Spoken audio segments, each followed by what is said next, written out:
എന്റെ പെങ്ങളെ അത് അനുഭവിച്ച പെണ്ണിനല്ലാതെ ആ വേദനയെ കുറിച്ച് വേറെ ആർക്കും അറിയില്ല. അല്ലാഹുവിന്റെ റസൂൽ സല്ലല്ലാഹു അലൈഹി വസല്ലമ തങ്ങള് റൂഹ് പിടിച്ച് അരയുടെ ഭാഗത്ത് വന്നപ്പോ തന്റെ വളർത്തുമകൻ ഉസാമ റളിയല്ലാഹു തആല അൻഹയോട് ആയിഷ ബീവി പറയുന്നുണ്ട്, പല്ല് തേക്കാൻ സ്വന്തം കൈ പൊങ്ങാത്ത നബി, വേദന സഹിക്കാൻ കഴിയാതെ കൈ പൊക്കാൻ കഴിഞ്ഞില്ല അല്ലാഹുവിന്റെ റസൂലിന്. ആ പ്രവാചകന് രണ്ട് കൈ ഉയർത്തുകയാണ്. രണ്ട് കൈയും ഇങ്ങനെ ഉയർത്തിയിട്ട് ചേർത്ത് പിടിച്ചിട്ട് തന്റെ വളർത്തുമകൻ ഉസാമയോട് പറയുന്നു, ഉസാമ, എനിക്ക് വേണ്ടിയൊന്ന് ദുആ ചെയ്യ് പൊന്നുമോനെ, എനിക്ക് വേണ്ടിയൊന്ന് ദുആ ചെയ്യ് പൊന്നുമോനെ. മരണവേദന എന്നെ കൊണ്ട് താങ്ങാൻ കഴിയുന്നില്ല ഉസാമ. അല്ലാഹു എന്നോട് കരുണ കാണിക്കാൻ, അല്ലാഹു എന്നോടൊന്ന് കരുണ കാണിക്കാൻ ഒന്ന് ദുആ ചെയ്യ് ഉസാമ.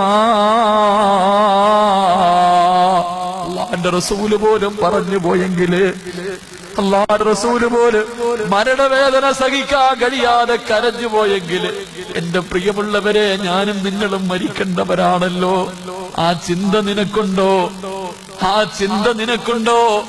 അല്ലാഹുവിന്റെ റസൂലിന്റെ റൂഹ് പിടിക്കാമെന്ന അസ്റായീലിനെ കണ്ടിട്ട് ഫാത്തിമ ബീവി പോലും കരഞ്ഞു പോയെങ്കിൽ, അല്ലാഹുവിന്റെ റസൂലിന്റെ പൊന്നുമോള് പോലും പേടിച്ചു പോയെങ്കിൽ, അല്ലാഹുവേ, നമ്മുടെ അവസ്ഥ ചിന്തിച്ചിട്ടുണ്ടോ?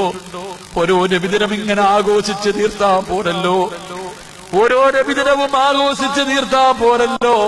അല്ലാഹുവിന്റെ റസൂല് പോലും മരണവേദന സഹിക്കാൻ കഴിയാതെ കരഞ്ഞു ദുആ ചെയ്യാൻ പറഞ്ഞെങ്കിൽ, എന്റെ പ്രിയമുള്ള പെങ്ങളെ, പ്രസവവേദന അറിഞ്ഞ നിനക്ക് എങ്ങനെയാ പെണ്ണ് ടിവിയുടെ പെണ്ണിൽ നിന്ന് നിസ്കാരം കളയാക്കാൻ പറ്റുന്നത്? നീ അനുഭവിച്ചവളല്ലേ അല്ലാഹുവേ, നീ വേദന അനുഭവിച്ചവളാണ്. എന്നിട്ടും എങ്ങനെ കഴിയുന്ന പെണ്ണ് ടിവിയുടെ പെണ്ണിലിരിക്കാൻ? ഞങ്ങളാരും പ്രസവവേദന അറിഞ്ഞിട്ടില്ല. അത്ര വലിയ വേദന ഒരാളും സഹിച്ചിട്ടില്ല. ഞങ്ങൾക്കറിയില്ലെന്ന് പറയാൻ പെണ്ണെ, അറിഞ്ഞ നിനക്കെങ്ങനെ കഴിയുന്നടി?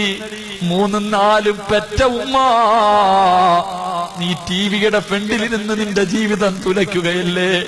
അല്ലാഹുവിന്റെ റസൂല് പറഞ്ഞു, 60 വയസ്സായിട്ട് ഒരു മനുഷ്യൻ നന്നായില്ലെങ്കിൽ പിന്നെ അവനെ നന്നാക്കില്ലെന്ന് നബിയുനാ റസൂലുള്ളാഹി.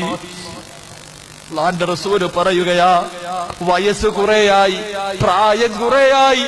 ചില ഉപ്പമാരെ കണ്ടിട്ടില്ലേ, മുടിയെല്ലാം നരച്ച് രോഗിയായി മരണവും കാത്തിരുന്നു. എന്നാലും ഒരു